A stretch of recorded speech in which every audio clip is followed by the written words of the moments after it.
के साथ जिन चर्चा करने का सौभाग्य मिला है, कौन यार है उठाए पड़ा है भैया से जुड़े दो महत्वपूर्ण विषय देखिए सही जिससे उत्तर प्रदेश के साथ साथ पूरे देश के गरीबों खाना है एक खुशी का वातावरण है और उनकी जरूरत के हिसाब से उनके पास योजनाओं को पहुंचाने का जो काम था वह देश में गरीबों के लिए समर्पित और प्रदेश के गरीबों के लिए समर्पित दोनों जो डबल इंजन की सरकार माननीय प्रधानमंत्री श्री नरेंद्र मोदी जी के नेतृत्व में, आदरणीय मुख्यमंत्री योगी आदित्यनाथ जी के नेतृत्व में चल रही है, इस सरकार के माध्यम से आज मैं प्रधानमंत्री आवास योजना की आप सबके साथ चर्चा करना चाहता हूं।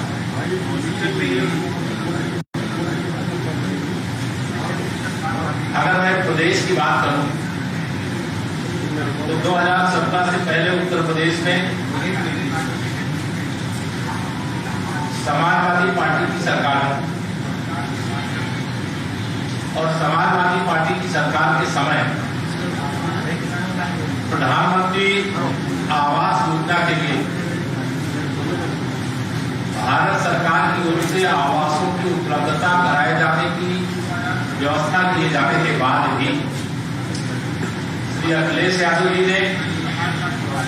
अपने कार्यकाल में 2014 और 17 के बीच में कुल 18,000 आवासों का आवंटन किया था और जब वह सरकार से गए तो उनके भी निर्माण कार्य अधूरे छोड़ करके गए थे। और अगर प्रदेश की दृष्टि से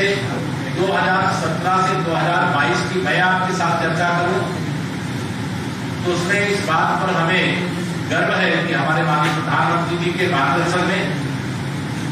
आदरणीय मुख्यमंत्री योगी आदित्यनाथ जी के नेतृत्व में हमारी सरकार ने 2017 से 2022 के बीच में 44 लाख आवास बनाने का काम किया है। एक तरफ 18,000, एक तरफ 44 लाख। इसमें जमीन आसमान का अंतर कहना तो मेरे समझ से कम होगा, इसमें तो और कई हमें ग्रहों की ओर जाना पड़ेगा। उतना अंतर सपा और भाजपा के बीच में रहा है। अगर मैं देश की दृष्टि से बात करूं तो प्रधानमंत्री आवास योजना के अंतर्गत जो आवास बनाए गए हैं उन आवासों की संख्या नगरीय क्षेत्र और ग्रामीण क्षेत्र मिलाकर 3 करोड़ है। इन आवासों में प्रधानमंत्री आवास योजना ग्रामीण में पूरे देश के अंदर 2 करोड़ 52 लाख पक्के मकानों का निर्माण गरीबों के लिए बना करके पूरा करके उसको देने का काम किया जा चुका है। और इसके लिए भारत सरकार की ओर से प्रधानमंत्री आवास योजना ग्रामीण में 1,95,000 करोड़ रुपए की राशि भी दी गई है। दूसरी योजना जो प्रधानमंत्री आवास योजना शहरी के नाम से जानी जाती है, इस योजना में 58 लाख मकान बनाने का काम पूरा किया जा चुका है और इसके लिए भारत सरकार 1,18,000 करोड़ रुपए की राशि भी जारी कर चुकी है। इसमें सबसे जो बड़ी बात है योजना की दृष्टि से, क्योंकि महिला सशक्तिकरण भी माननीय प्रधानमंत्री जी का एक बहुत बड़ा विजन है, बहुत बड़ी योजना है। उस योजना के क्रम में जो इसके स्वामित्व का प्रमाण पत्र है, जो प्रधानमंत्री आवास योजना चाहे ग्रामीण हो चाहे शहरी हो, शक्ति के नाम, महिलाओं के नाम अथवा संयुक्त नाम से देने का काम किया गया।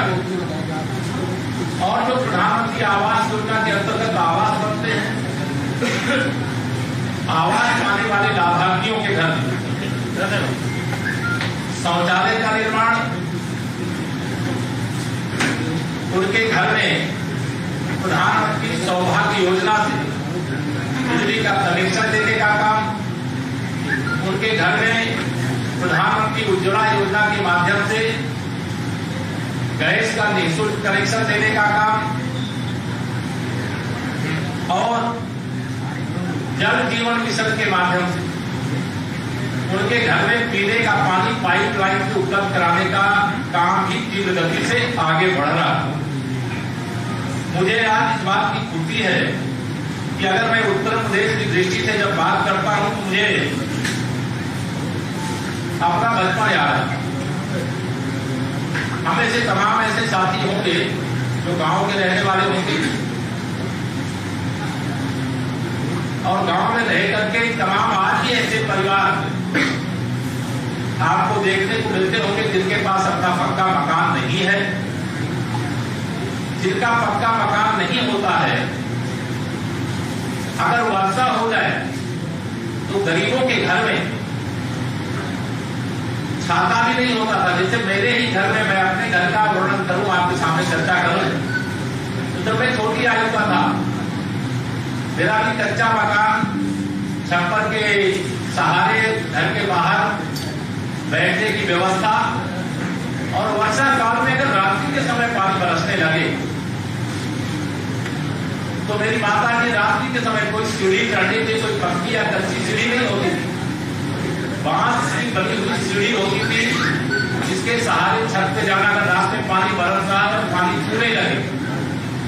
तो पानी छूने लगता था, तो जहां पर कोई सो रहा है, बैठा है, कोई सामान रखा है, वो भीगने लगता।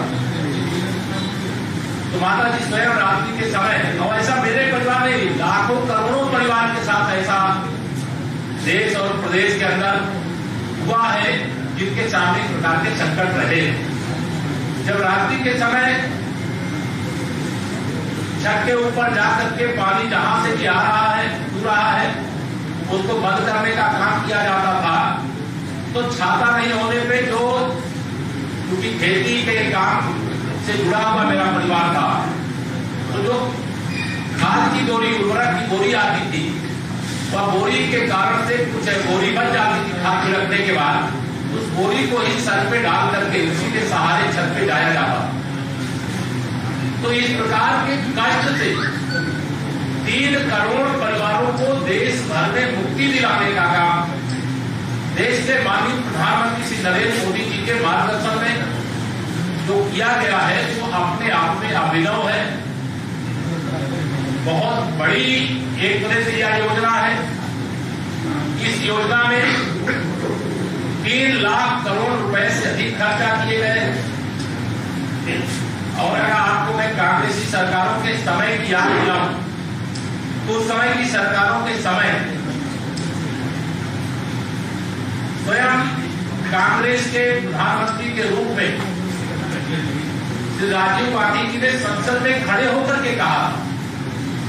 कि जब हम भारत सरकार की ओर से कोई योजना बनाते हैं और उस योजना का लाभ जिसको देना चाहते हैं, अगर दिल्ली से 1 रुपए भेजते हैं तो जिसके पास पहुंचना है वहां पहुंचते पहुंचते वह 15 पैसे भरता है। अर्थात अगर कांग्रेस, सपा, बसपा जैसे राजनीतिक दल के लोग अगर यह योजना बना करके सरकारों में होते और लाते, तो जो लाभार्थी है उसको 15% मिलता था, 45,000 करोड़ रुपया मिलता, और 2,55,000 करोड़ से अधिक या भ्रष्टाचार की भेंट चढ़ा देने का काम किया जा रहा। लेकिन माननीय प्रधानमंत्री जी ने डीबीटी के माध्यम से जो लाभार्थी है सीधे उसके खाते में प्रधानमंत्री आवास योजना का पैसा भेजने का काम किया। मैं माननीय प्रधानमंत्री जी का उत्तर प्रदेश की ओर से और देश के गरीबों की ओर से अभिनंदन करता हूं, माननीय मुख्यमंत्री जी का अभिनंदन करता हूं। और यह एक अभिनव योजना थी जिसको लेकर के पूरे देश में पॉजिटिव चर्चा है, लोगों ने गरीबों के नाम पर राजनीति की, वोट किया, सरकार में आए, लेकिन गरीबों के लिए कुछ नहीं किया। दूसरी योजना की चर्चा मैं करना चाहता हूं, जो विशेष तौर से कोरोना महामारी के समय से शुरू हुई। कोरोना का महासंकट आया, उस महामारी के दौरान लॉकडाउन लगा और लॉकडाउन के कारण से जो रोज कमाने वाले थे, रोज खाने वाले थे, जो मजदूर ही नहीं, छोटे छोटे कारोबार करके भी अपने परिवार का पालन पोषण करने वाले जो लोग थे, वह सभी के सभी लोग एक तरह से उनके सामने रोटी का संकट आ गया। लेकिन माननीय प्रधानमंत्री जी ने जो गरीब कल्याण के लिए समर्पित भाव से काम करते हैं, उन्होंने एक अभिनव योजना, जिसे प्रधानमंत्री गरीब कल्याण अन्न योजना के नाम से जाना जाता है और पिछले लगभग 2 साल से लगातार चल रही। अभी 6 महीने के लिए फिर उसको बढ़ाने का काम किया गया और इस योजना के माध्यम से जो पूरा डेटा है वह ये कहता है कि अब तक पूरे देश के अंदर 244 लाख मैट्रिक टन ये राशन आवंटित राज्यों के खाते में किया जा चुका है, जिसके वितरण की प्रक्रिया निरंतर चलती रहती है। लगभग 80 करोड़ लोग देश में और 14 करोड़ से अधिक लोग उत्तर प्रदेश में इसका लाभ प्राप्त कर रहे हैं। और इस योजना में भी अभी तक की सूचना के हिसाब से 80,000 करोड़ रुपए भारत सरकार ने, इसमें 100% भारत सरकार का ही योगदान रहता है। प्रदेश सरकार की ओर से भी हम लोगों ने पिछले समय एक योजना माननीय प्रधानमंत्री जी के मार्गदर्शन में, निर्देश में इसके अंदर एड की थी,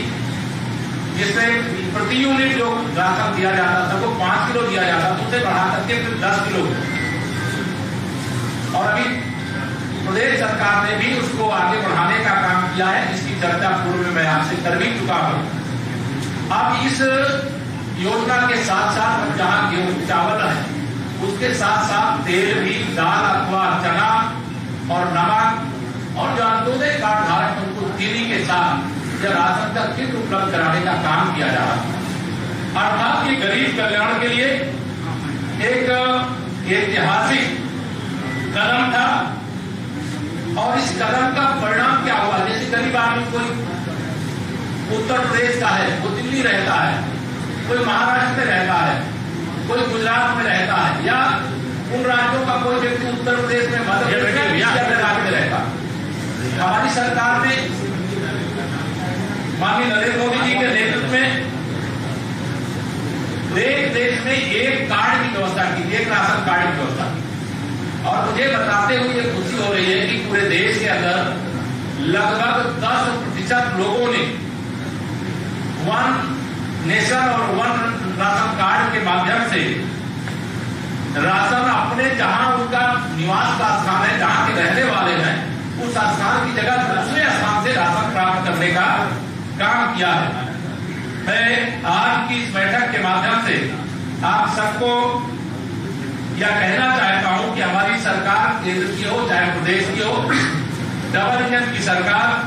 मोदी जी और योगी जी के नेतृत्व में विशेष तौर से गरीबों के लिए समर्पित सरकार है और गरीब कल्याण के लिए लगातार हमारी सरकार काम, या जो पखवाड़ा विशेष तौर से हमारा चल रहा है, उसमें अलग अलग प्रकार के या विषय हमारे अन्य साथी भी आपको सामने रख चुके हैं। आगे भी अभी और सारी जानकारियां आपको देने का काम किया जाएगा। आज मैं यह एक महत्वपूर्ण जानकारी, क्योंकि ये गरीबों से जुड़ा हुआ विषय था और गरीबों से जुड़े हुए विषय की आप सबको जानकारी देने के लिए आज यहाँ पर आमंत्रित किया गया और आप सब आए। आप सबका बहुत बहुत धन्यवाद करता हूँ। बहुत बहुत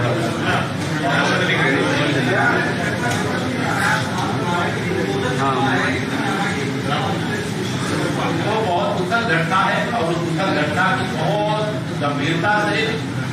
बहुत उच्च स्तर से जांच हो रही है। घटना के कारण क्या है, घटना का दोषी कौन है, और जो भी दोषी होगा मैंने पहले बता दिया उसे बख्शा भी नहीं जाएगा, वो बख्श भी नहीं पाएगा। धन्यवाद। विपक्ष के सवाल का जवाब मैं समझता हूँ कि जब इस तरह की दुखद घटना हो और वह ये समझते हैं कि सहानुभूति प्रकट करने की जगह, श्रद्धांजलि देने की जगह अपराधियों को पुलिस जब पकड़ने के लिए आगे कार्रवाई कर रही है, मुझे लगता है उसकी चाहिए। अपराधी बचेगा नहीं तो चाहे विपक्ष का कोई नेता बचाने की कोशिश करे तो भी नहीं बचेगा। धन्यवाद।